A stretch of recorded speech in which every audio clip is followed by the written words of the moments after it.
Hola, ¿cómo estás? En este video te voy a explicar todos los estudios de laboratorio que existen, así que pues vamos a comenzar. A pesar de que enfermería no los realiza, sí participa en la obtención e interpretación de estudios de laboratorio, ¿ok? Entonces te voy a explicar 5 clasificaciones y dentro de estas 5 clasificaciones los estudios de laboratorio que las abarcan. Así que pues vamos a empezar con la hematológica. En la cuestión hematológica voy a tener el primer estudio de laboratorio, que es el conteo de células o la cuantificación de elementos celulares. Prácticamente hay que saber cuánto de hemoglobina hay, cuántos eritrocitos, cuántos leucocitos, etcétera, ¿ok?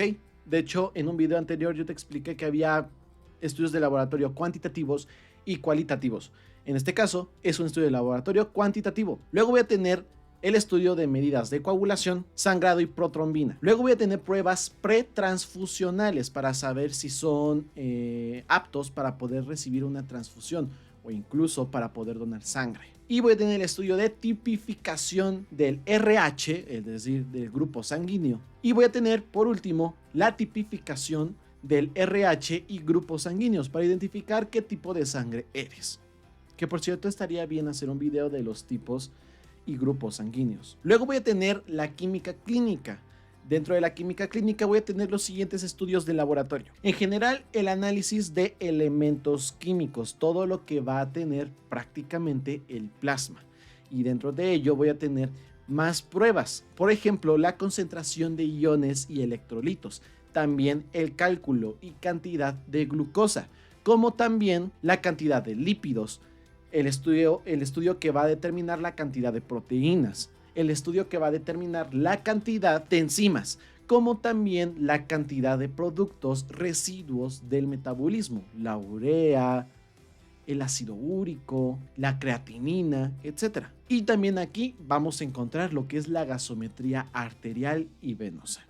¿Vale? Entonces ya tenemos dos clasificaciones, la cuestión hematológica y la química sanguínea o la química clínica. Ahora, también voy a tener estudios de laboratorio referentes a la clasificación de microbiología. Voy a tener la bacterioscopía, los cultivos de líquidos, secreciones, jugos y exudados que podemos obtener en nuestro paciente para determinar algún microorganismo, búsqueda de bacterias, virus, parasitosis, micosis, todo lo que pueda presentar mi paciente. También vamos a realizar un estudio de todo ello, pruebas febriles y también resistencia y susceptibilidad de factores microbianos y antimicrobianos. En la cuestión de la inmunología voy a tener lo siguiente referente al sistema inmune, por ejemplo, la detección de anticuerpos y antígenos. Más que la detección es la cuantificación, para que me entiendas. Voy a tener pruebas serológicas a bacterias y virus.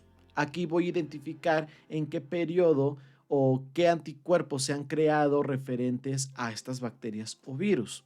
Por ejemplo, lo que se realiza con una prueba COVID. En la prueba COVID, una prueba serológica de COVID, vamos a identificar en qué estadio nos encontramos en la cuestión de COVID y determinar si en verdad tenemos lo que es el virus. Puede tener la prueba de hipersensibilidad, la prueba de histocompatibilidad y la prueba cruzada de inmunología, como también marcadores tumorales, a lo que se va referente a la cuestión oncológica en cáncer. Y voy a tener estudios especiales, es decir, esa es la quinta clasificación.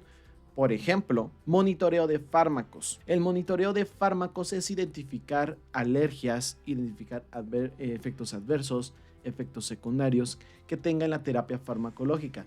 Prácticamente esto se realiza siempre en un hospital de acuerdo al tratamiento farmacológico. Y también si es que el paciente responde ante una alergia. Normalmente esto llega a producirse en los antibióticos. Entonces, si produce una alergia de un antibiótico, pues se reemplaza ese antibiótico por otro grupo de antibióticos. Por eso tenemos muchos grupos de antibióticos. Por eso estoy dando ahorita el curso de farmacología, por eso. Voy a tener pruebas del funcionamiento hepático, pruebas de funcionamiento renal, valores hormonales, pruebas serológicas, pruebas hormonales, pruebas citoquímicas y también, en general, estudios genéticos. Estos son todos los estudios de laboratorio que enfermería comparte, interpreta obtiene de los pacientes en el hospital. Y espero que te haya ayudado a identificarlos, hacer un apunte y saber en qué momento los vamos a estar aplicando. Así que suscríbete, te dejo un video por acá, y para que vayas a complementar este tema, checa en Fundamentos de Enfermería los estudios de laboratorio, sus características y cualidades.